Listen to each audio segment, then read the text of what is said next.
Joyful blessings. This is Kaylin Castell, and I'm very excited to share with you about the October 17th, 2024 Aries full moon. It's the biggest full moon of 2024, meaning it's closest to the Earth, and we'll see it coming up over the horizon as the biggest full moon of the year. It is also aligned with some aspects that mean that there's more disruption of the old that's happening. And of course, disruption of the old needs to happen so that the new can come in. And of course, more illumination of the new as well. So here you see the full moon rising. This was last year, September 29th, 2023. It was the Aries full moon coming up over the Catalina Mountains where I live. So amazing to see that full moon. And as the Awkward Yeti, one of my favorite cartoons, talking about the heart and the brain. So the heart goes, oh, someone needs me, and flies off. And then the brain says, how did you know I needed a hug? And heart says, heroes just know, and they hug each other. And so this full moon is about the superhero energy. And sometimes the superhero simply is being able to show up and give hugs where needed. I'm just very, very excited about this full moon. And so this perigee moon, perigee meaning closest to the Earth, super meaning that's the term that has been given to a perigee full moon in more recent times, has the power to intensify and illuminate the energy that it's in. And so in this Aries full moon, it's the healthy warrior energy that is committed to bold, heroic, courageous action, protecting the cosmic order and furthering a noble cause, whatever that might be. Now, this is healthy expressions of Aries because, of course, there's the more conquering, power over, other ways that Aries has expressed in the past. So something else to know about Aries is that it will tend to act before it reflects. And when it's able to do that in a healthy way, it will be in ways that are timely, decisive, and inspired. Now, sometimes the action can be a reaction and it can be moving too quick from a reactive place, and then the results won't be as good. But if it's coming from a healthy place, if it's coming from a place that's really inspired, from that fire energy inspiration, then amazing things can happen as a result. Aries is also known for impulsive action, but when it's guided by that intuitive knowing, and that is being intensified during this Aries full moon, then that action can really get amazing results. So this is definitely a full moon time for taking action, especially if you feel aligned with your intuitive knowing. Inspiration is very connected to the Aries energy. So inspired motivation and impulsive action is helpful when it's bypassing the thinking mind and it's not coming from reaction, as I already mentioned. So the mind doesn't have to time to be discouraged with their fearful thoughts of how it might not work. So in that Aries realm, if Aries can just act on the inspiration and the intuitive knowing in the moment, and by intuition we mean something that is not locked into logic and reason and rational ways, because that takes time to arrive at, but something that just arrives in the moment and you don't know how you got it. It's not necessarily a feeling, it's not necessarily a thought, it's not necessarily related to anything that we normally think of. It's just that impulse in the moment. So that this strong surge of dynamic, assertive energy is furthering the causes we most care about. This is the intent if we're aligned with it in the way that this is coming forth for us. So it does require intention and attention. And so these causes that we most care about, that especially the ones that are helping to right the wrongs and restore justice and protect the innocent, but it can be other things as well. But this we could say is Aries' mission is definitely to, when it's healthy and when it's not coming from a more distorted expression, these are the energies that are most what an Aries full moon would be expressing. So we could say then that this is a great time to act courageously and embrace challenges, trusting we're being divinely guided. If we're not in that space, then we might want to think about what we're doing and just make sure that we're coming from that place. Now, I love this image of this Aries super full moon here, and just remembering this is about releasing what holds us back from freely expressing who we authentically are. So this possibility is being magnified, of course, by this closest full moon to Earth in 2024. So we have a powerful opportunity to courageously step onto a new path, step into a new beginning, something that Aries just loves. That includes expressing more of our authentic self while also stepping into our power with confidence and courage. These are all very Aries kinds of energies. Now, the time and date calendar, I found this fascinating, is saying that this full moon is almost an eclipse because the sun, the earth, and the moon are very closely aligned, but not close enough so that the shadow of the earth does enter the face of the moon. So here you can see, here's the shadow of the earth. This line represents the earth shadow, and here's the moon. And so the earth, the earth's shadow isn't going to cross the face of the moon. It's just missing the face of the moon, but it's a very close alignment. And this is significant for lots of reasons, but one of them is that it's, we'll see in a moment how this is energizing things that were happening at the total solar eclipse back in April of 2024, earlier this year. So this is something just to be aware of, that there's different ways to calculate eclipses. And so some would say this is a penumbral lunar eclipse, but time and date is saying that they're not seeing it that way. So you might see different information out there about that, but this is what I feel like is probably most accurate in terms of what I've found about this eclipse, or I mean, about this full moon. So here's something to tune into, because it's in a way we could say the sun, the earth, and the moon are in alignment, are in a similar alignment, not an eclipse alignment, but it tends to transmit more directly the light codes that are coming from the specific part of the sky where this full moon is. And so some questions that we might want to be with are, how are we relating to ourselves, to each other, to the world we live in, to nature, to the earth? Are we being kind, caring, and supportive to all life? And I'm going to go more deeply into why these questions as we go along. But here's where at 4:26 a.m., the moon will be in the sky. It'll be on its way down to set. So this is looking towards the west, and the moon's going to be coming down, and the Earth's shadow is here. Here's the moon, the dwarf planet Eris, and the moon is at 24 Aries, and the dwarf planet Eris is at 24 Aries. We're going to see more about that in a moment. So this is, if you get a chance to be up in the morning and see the moon before sunset, I mean, before moonset on October 17th, this will be the closest to the actual full moon. The actual full moon is 4:26 a.m. Pacific time, so it's going to be different in your time zone. And I'm going to show you how you can find out more information about that in a moment. So here's the chart. Here's what the chart looks like. And here you can see that here's the moon with Eris, both at 24 degrees Aries, Chiron very close at 21. And I'll talk a little bit more about both of these in a moment. Opposite the sun and Juno, both at 24 degrees Libra, hence the relational aspect of this, and the black moon Lilith, something that I shared more about in the eclipse video I did on the October 2nd Libra total or annular solar eclipse that just happened earlier this month. So this full moon is with Eris and Chiron, and this is amazing. If we think about, Eris is known as a disruptor.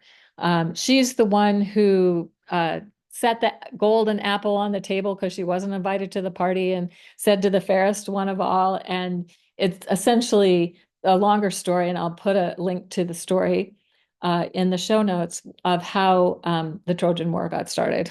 So definitely disruptive energy. And then the sun and Juno nearly exact, and they're at 24 Libra, very close to the star Spica, And Spica is the brightest star in the Virgin Priestess, where she holds the scales of justice in her hand, according to some interpretations of what that star represents. Others say it's the wheat or the corn or something else that she's holding in her hand. So there's different stories that are told about that, but she is also been considered by some cultures to be the stand-in for Venus when Venus isn't visible in that part of the sky.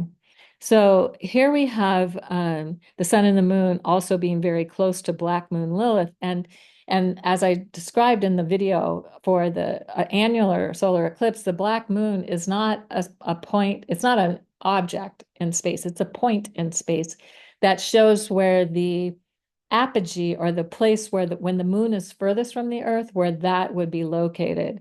And so we have a full moon, so the full moon's on the opposite side, but the Black Moon Lilith was exact to the degree with the October 2nd annular solar eclipse, and it's still pretty close.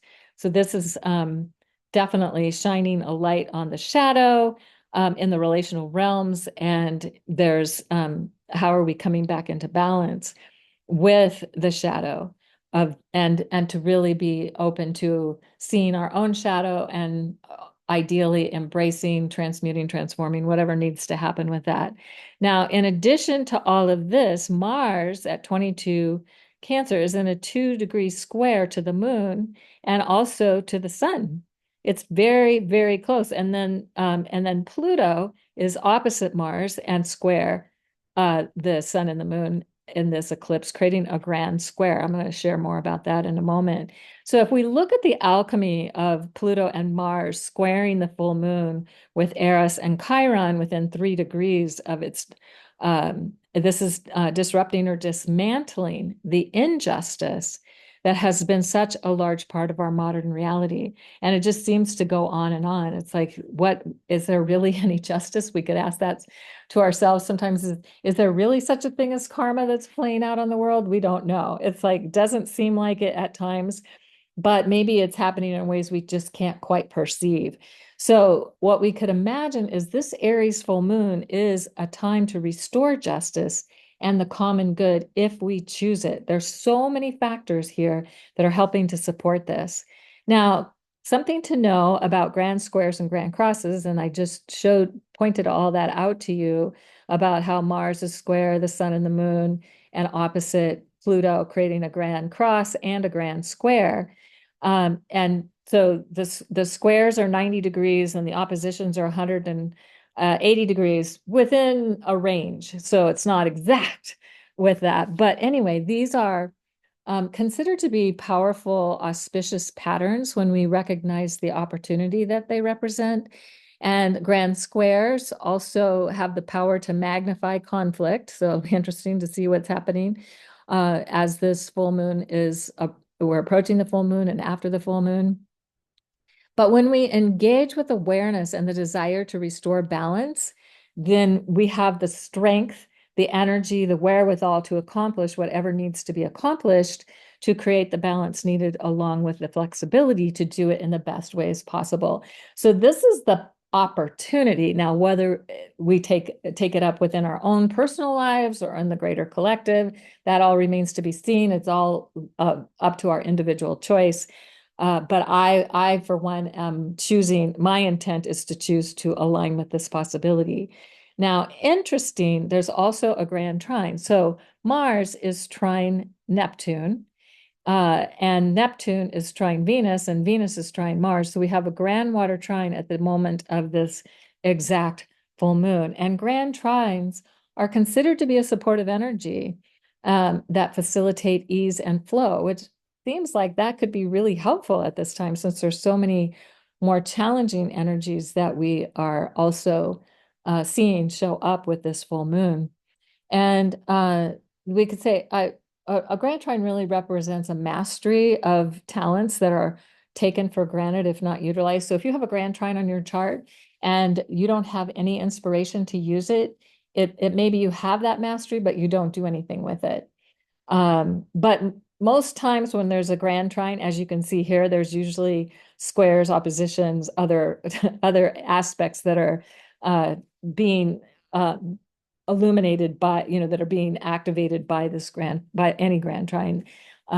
It's rare that there's not something that's going to spark the desire to use that. So we could say that a grand trine can help facilitate significant achievements when the mastery is put to effective use. And so if we think about a grand water trine, then what we're working with is the feeling realm and the power of healing, the healing power of feeling. I think that wasn't it. Oh God, I can't think of his name, but there was a book I have been years ago. What you can feel, you can heal, and I think that's very much a water element kind of perspective.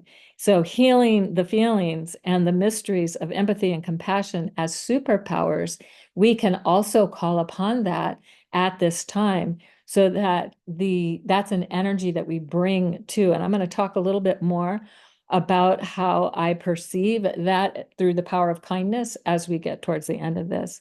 Now, here's the total solar eclipse, what was going on in April of 2024. And you can see the sun, the moon, and Chiron all at 19 degrees Aries. Eris was at 24 Aries. It's not doesn't move much. Mercury was right there as well. The North Node, Venus, and Hygeia also in Aries.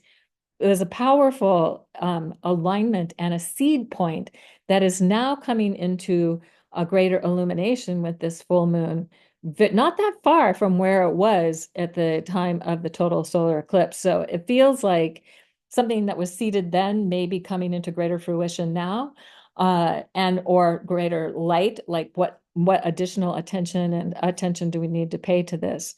Now, one of the things I always love to do is like kind of show the difference between the signs and constellations. The seasonal signs having to do with equinoxes and solstices, and the constellations, the backdrop that these signs move through.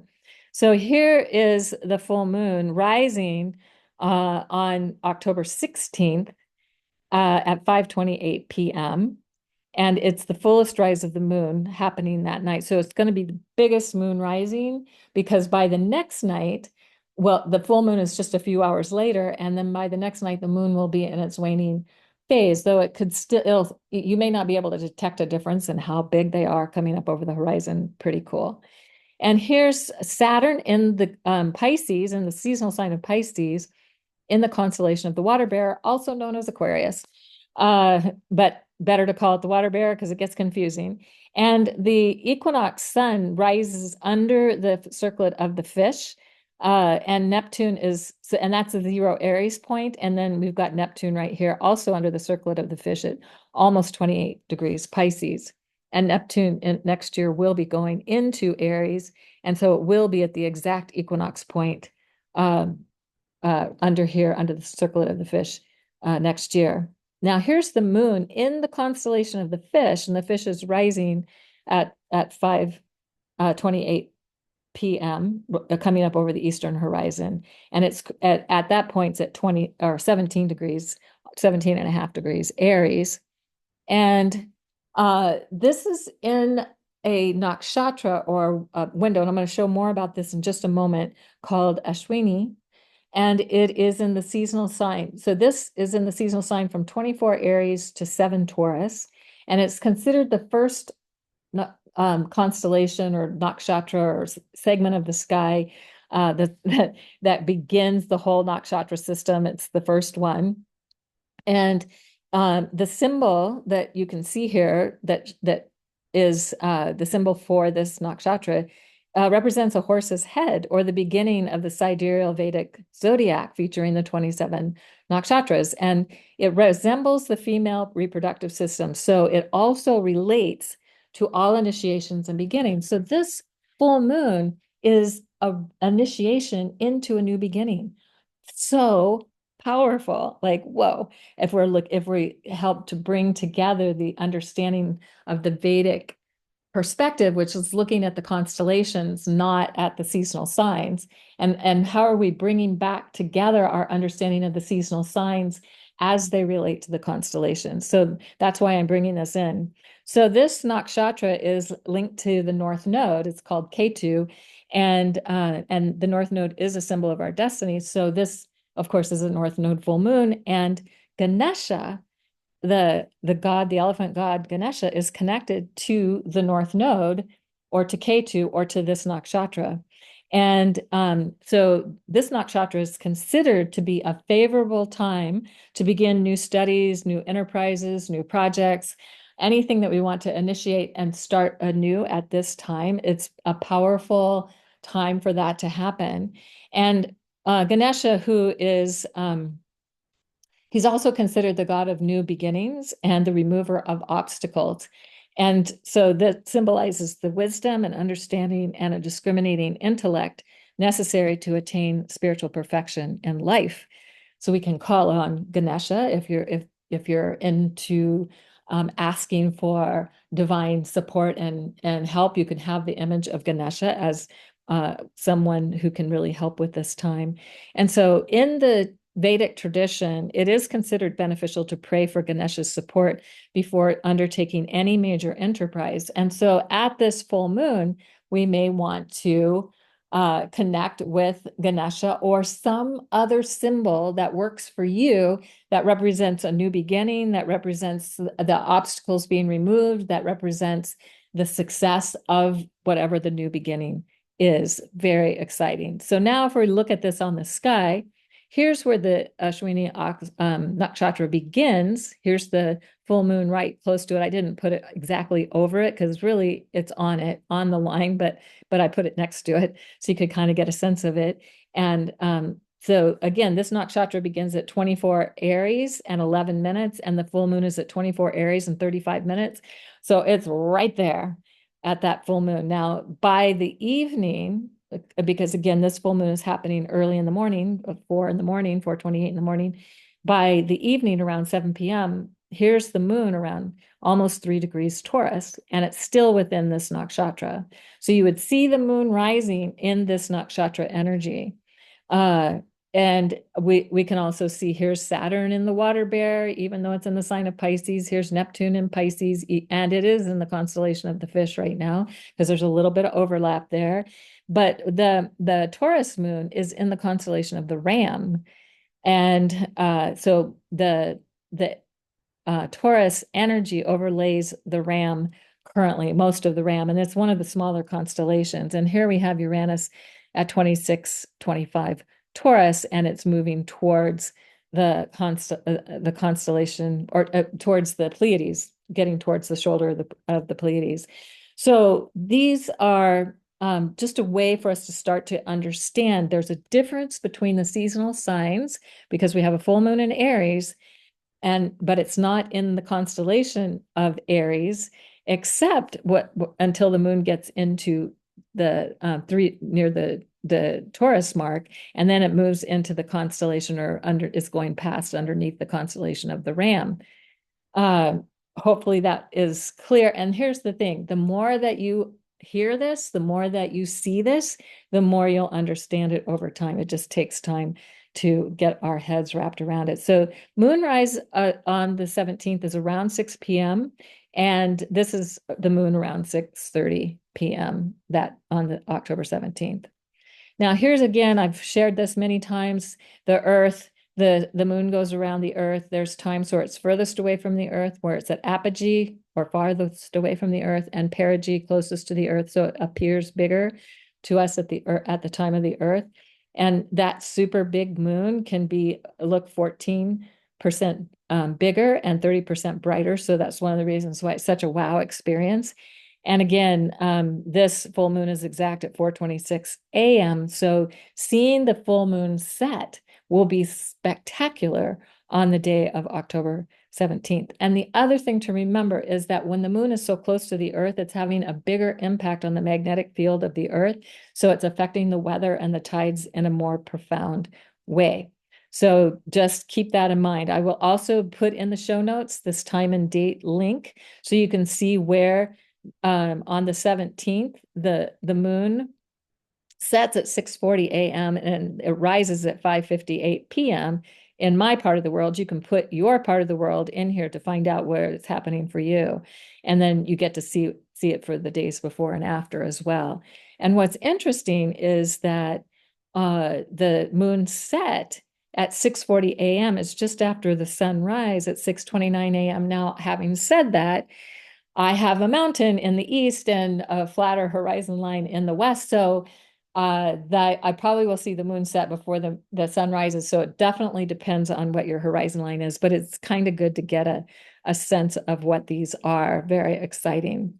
Now, I want to bring in some information about Chiron because Chiron is so part of the eclipse that we had back in April and also what we're experiencing with this full moon on October 17th.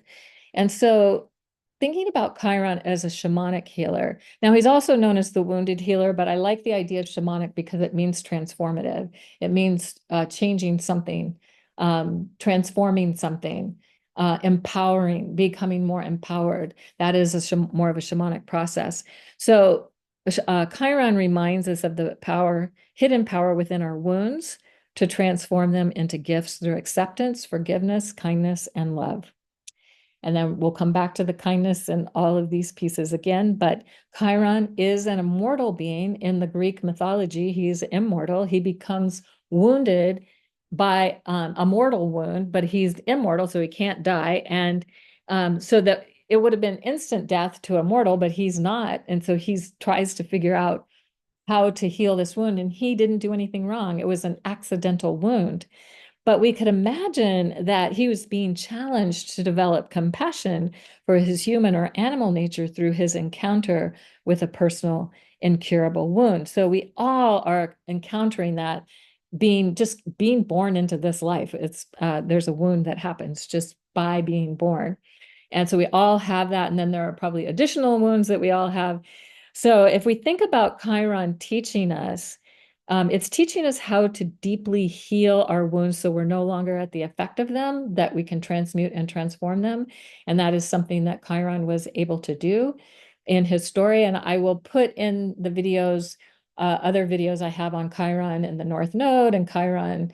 I think Chiron, I'll find them and you can see them. If you want to go back and get the whole story about what happens, it's pretty remarkable. Anyway, so how to let go of using our wounds as an excuse. This is so powerful. Like, oh, I can't do this, or I haven't been able to accomplish that, or I have this horrible experience in life. It's like become the ways that things become an excuse. So transforming our wounds empowers us, and we let go of the excuses that have held us back. And then how to turn our wounds into our medicine so we can live our true purpose. So important. And then also how to let go of addictions to limiting perceptions, limiting beliefs, limiting ways of being that prevent us from truly healing, especially the attachment to perfection, because we're mortal beings. We live in an imperfect body in an imperfect world, and perfection isn't really uh, reasonable, I guess is probably the best way to say that. I mean, certain things can seem perfect, I guess, but if we're attached to it being a certain way, attached to perfection, then we'll constantly be disappointed. And then also, Chiron's teaching us how to have a genuine compassion for all, because it was through his compassion for Prometheus, who was being punished for stealing fire from the gods, and him asking Zeus if he could do Prometheus's penance, that allowed Prometheus to be set free through that compassion, and Chiron to be transformed into a constellation in the sky. We're going to see that a little bit more in a moment. So anyway, and also Chiron's teaching us how to embrace the experience of wholeness between our human and divine nature. So the Chiron journey through Aries, which lasts until June 19th, 2026. And here's the constellation Centaurus, also known as Chiron, that was where this story was projected onto initially by the Greeks. Now it has been more seen as this Archer, the constellation of the Archer, also known as Sagittarius, as a centaur, because lots of places don't get to see this constellation unless you're pretty far south. You can see parts of it here and where I live in Tucson. So the Chiron journey through Aries is designed to help heal the wounds of the Aries warrior, who in the last 5,000 years has been more about conquering rather than protecting and being forced to conquer. Like if you're in the army or you're in the, yeah, if you're in the army, you're being told what to do and you're told to go, like, go kill these people, go conquer these people, go do this thing. And that is not what Aries is about in its pure essence. It's more about protection. It's more about keeping the cosmic order. So it's been very distorted in recent time. So it's time to heal our wounds through acceptance of what is, recognizing that it is what it is, and we can't change what has been, but we can change what is going forward, especially when we're able to forgive ourselves and then act from loving kindness. And so I see that one of the healing gifts that Chiron and Aries is providing for us at this time is the recognition that we can be warriors of kindness. We can do kind things every single day. We can be kind to ourselves. We can be kind to each other. We can be kind to strangers. We can be kind to the earth. There's many different ways that we can do that. And if we practice doing one kind thing every single day, one kind thing, it might be just saying hi to a stranger. It doesn't have to be big, that we start changing the world. So when we're genuinely accepting the wounds we carry, they become our strength.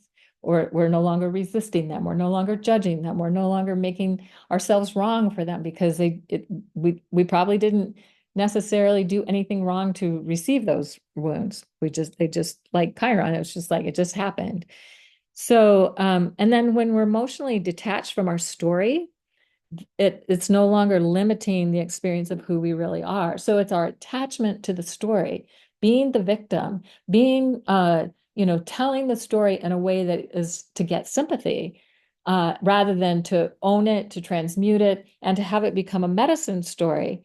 So that we could say, I like to think of it as like, oh, the imagined elixir that's transforming our personal experience. So when we share these stories with others as a medicine story, then it helps inspire them on their own healing journey.